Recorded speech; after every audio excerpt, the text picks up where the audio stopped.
دروس رمضان۔ رمضان کے بعد حصہ اول۔ رمضان کی تربیت کا حاصل یہ ہے کہ آدمی رمضان کے بعد بھی تقوی شعار زندگی کا اہتمام کرے۔ رمضان کوئی قید خانہ نہیں کہ آدمی رمضان ختم ہوتے ہی شریعت کی پابندیوں سے آزاد ہو جائے اور اپنے ہاتھوں تعمیر کی ہوئی تقوی کی عمارت خود ہی ڈھا دے، بلکہ رمضان کا مہینہ ایک تربیت ہے جس کا واقعی فائدہ رمضان کے بعد ظاہر ہوتا ہے۔ لہٰذا ایک مسلمان جہاں رمضان کو صحیح طور پر گزارنے کا خواہشمند ہو، وہیں رمضان کے بعد اپنی زندگی کو پہلے سے بہتر بنانے کا عزم بھی اپنے دل میں رکھتا ہو۔ آئیے رمضان سے حاصل شدہ بعض اسباق پر غور کرتے ہیں اور رمضان کے بعد آنے والی زندگی کے لیے کچھ عزائم کرتے ہیں۔ 1. وقت کی قدر۔ رمضان کے ختم ہوتے ہی اکثر لوگوں کو اس چیز کا شدید احساس ہوتا ہے کہ رمضان کا مہینہ آیا اور چلا گیا۔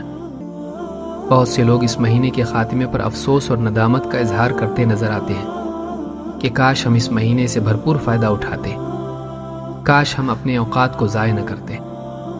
عبادات کا اہتمام کرنے والے بھی اسی احساس جرم میں مبتلا نظر آتے ہیں کہ کاش ہم اپنے اوقات کی مزید بہتر تنظیم کرتے اور اس مہینے کی برکات سے خوب مستفید ہوتے۔ رمضان کا خاتمہ زندگی کی قدر سمجھاتا ہے۔ وہ زندگی کے خاتمے کو یاد دلاتا ہے کہ جس طرح رمضان تیزی سے نکل گیا، اسی طرح یہ زندگی بھی تیزی سے نکل جائے گی۔ جس طرح رمضان کا ختم ہو جانا افسوس اور ندامت کا سبب بنا، اسی طرح زندگی کے اس قیمتی موقع کو ضائع کرنے والے بھی آخرت میں افسوس کرتے دکھائی دیں گے، لیکن اس وقت ان کی حسرت اور ندامت بے قیمت ہو کر رہ جائے گی۔ وہ ایک اور موقع اللہ سے مانگیں گے، لیکن انہیں کوئی موقع نہیں دیا جائے گا۔ اللہ تعالیٰ نے ان لوگوں کا حال بیان کرتے ہوئے فرمایا، وَلَوْ تَرَى إِذِ الْمُجْرِمُونَ نَاكِسُو رُؤُوسِهِمْ عِنْدَ رَبِّهِمْ رَبَّنَا أَبْصَرْنَا وَسَمِعْنَا فَارْجِعْنَا نَعْمَلْ صَالِحًا إِنَّا مُوقِنُونَ۔ اور کاش کہ تم مجرموں کا حال دیکھتے جب وہ اپنے رب کے سامنے سر جھکائے کھڑے ہوں گے۔ وہ کہیں گے، اے ہمارے رب، ہم نے دیکھ لیا اور سن لیا، بس تو ہمیں دنیا میں واپس بھیج دے تاکہ ہم نیک عمل کریں۔ اب ہم یقین کرنے والے ہو گئے ہیں۔ سورۃ السجدہ آیت نمبر 12۔ لیکن قیامت کے دن ان کا یہ مطالبہ پورا نہیں کیا جائے گا اور وہ جہنم کے گڑھے میں پھینک دیے جائیں گے۔ آدمی کو چاہیے کہ وہ اس سے سبق و عبرت لے۔ وہ اس بات کا خیال رکھے کہ کہیں رمضان کی طرح اس کی زندگی بھی ختم نہ ہو جائے اور وہ اپنی سستی اور بے عملی پر افسوس کرتا رہ جائے، پھر نہ افسوس اس کے کچھ کام آئے اور نہ فریاد۔ 2. نیک اعمال پر دوام۔ رمضان اس لیے نہیں کہ آدمی ایک مہینے کے لیے دیندار بن جائے اور مہینہ ختم ہوتے ہی دینداری کا لباس اتار دے، بلکہ رمضان کا تقاضا یہ ہے کہ آدمی مہینہ بھر جس طرح نیک اعمال کرتا رہا، مہینہ ختم ہو جانے کے بعد بھی اس اہتمام کو باقی رکھے۔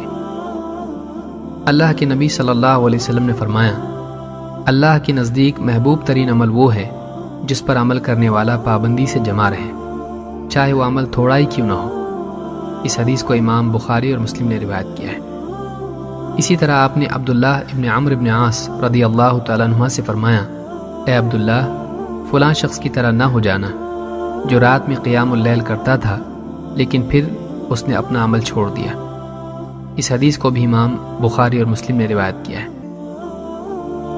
اس سے معلوم ہوتا ہے کہ عمل چاہے فرض ہو یا نفل، اللہ تعالیٰ کو محبوب یہ ہے کہ آدمی اس پر مداومت اختیار کرے۔ 3. دینی ماحول سے جڑے رہنا۔ رمضان المبارک کا دینی ماحول ایک بے عمل کو بھی عمل پر کھڑا کر دیتا ہے۔ یہ ایک حقیقت ہے کہ انسان پر ماحول کا بہت اثر ہوتا ہے۔ یہ دینی ماحول ہی کی برکت ہے جو ایک انسان کے باطن کو ایمان و تقوی سے منور کرتی ہے اور اس کے ظاہر کو اللہ کی طاعت سے مزین کرتی ہے۔ لہذا رمضان کے بعد بھی دینی مجالس میں ضرور حاضر ہونا چاہیے۔ اہل علم کے دروس اور واعظ و نصیحت کی مجالس میں حاضری کا خاص اہتمام کرنا چاہیے۔ ان مجالس میں حاضری سے آدمی کا دل نرم ہوتا ہے اور اس میں اپنے احتساب اور اپنی اصلاح کا جذبہ پیدا ہوتا ہے۔ انس بن مالک رضی اللہ تعالیٰ عنہ فرماتے ہیں کہ اللہ کے رسول صلی اللہ علیہ وسلم کو آپ کے صحابہ سے کوئی ناگوار بات پہنچی تو آپ نے خطبہ دیا۔ آپ نے فرمایا جنت و جہنم میرے سامنے پیش کی گئی، میں نے خیر و شر میں آج کے دن کی طرح کوئی دن نہیں دیکھا، اور اگر تم جان لو جو میں جانتا ہوں تو تمہاری ہنسی کم ہو جائے اور تمہارا رونا بڑھ جائے۔ فرماتے ہیں صحابہ پر اس سے زیادہ سخت دن کبھی نہیں آیا تھا۔ انہوں نے اپنے سر ڈھانپ لیے اور سسکیاں لے کر رونے لگے۔ اس حدیث کو امام بخاری اور مسلم نے روایت کیا ہے۔ نبی صلی اللہ علیہ وسلم کی آواز سے صحابہ پر جو اثر ہوا وہ اس حقیقت کی ایک مثال ہے کہ دینی مجالس اور واعظ و نصیحت کا قلوب پر کتنا گہرا اثر ہوتا ہے۔ ان مجالس میں اللہ کی عظمت، آخرت کی یاد، دنیا کی حقارت، گناہوں کی نتائج وغیرہ کا تذکرہ انسان کو توبہ و اصلاح کی طرف مائل کر دیتا ہے اور دنیاوی ماحول کے برے اثرات سے اس کے دل کو پاک کرتا ہے۔ لہٰذا رمضان کے بعد بھی دینی مجالس میں حاضری اپنے دین و ایمان کی حفاظت اور اس کی تجدید و تقویت کی خاطر ضروری سمجھیں۔ نہ صرف خود ان مجالس میں حاضر ہوں بلکہ اپنے ساتھ بھی بچوں کو بھی لے جائیں تاکہ ہمارے ساتھ ہمارے گھر والے بھی جنت کے راستے پر ثابت قدم رہ سکیں۔ اسی طرح اپنی ذاتی مجالس و تعلقات بھی ایسے ہی لوگوں سے رکھنا چاہیے جو دین کے پابند ہوں۔ اللہ کے نبی صلی اللہ علیہ وسلم فرماتے ہیں آدمی اپنے دوست کے دین پر ہوتا ہے، لہٰذا تم میں سے ہر شخص دیکھ لے کہ وہ کس کو اپنا دوست بنائے ہوئے ہے۔ اس حدیث کو امام ابو داؤد اور ترمذی نے روایت کیا۔